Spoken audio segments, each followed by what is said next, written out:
Groesbeck United Methodist Church is over 175 years old. Had its heyday when P&G and General Electric were beginning to explode in Cincinnati, and the building and the property was an icon in that area. But over the years, the community has changed. One day, I got a phone call, and we got an offer to by a car dealer to purchase our property. We really had agreed to sell the church. And suddenly another offer came and the deal fell through, and we were just sitting there kind of stunned. We had put a lot of work and effort into it.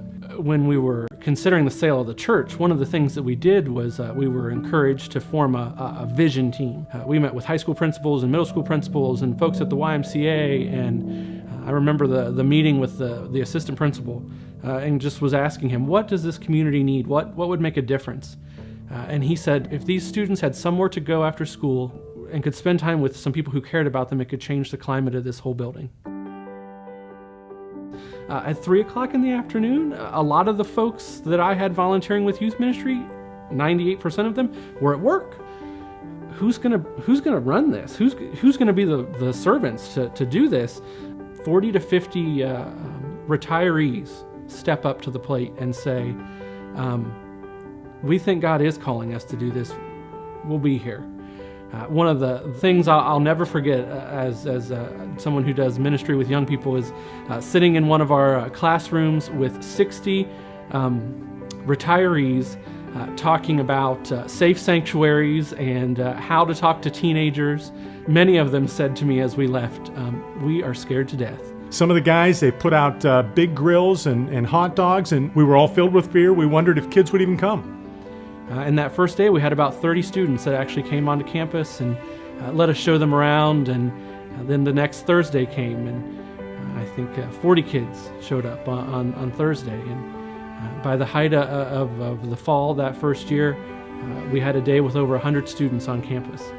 Chaos is the right word for this program because it's chaotic. Sometimes the kids wanted to make love, sometimes they wanted to make war.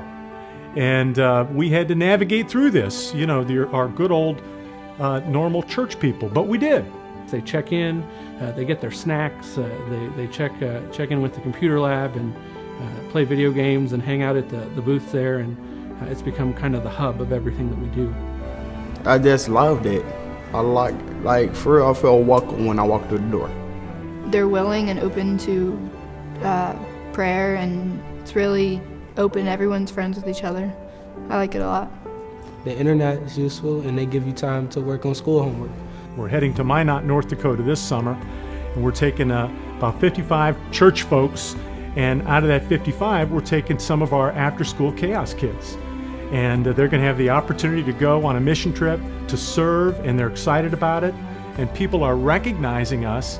Oh, you're that church with that after-school program.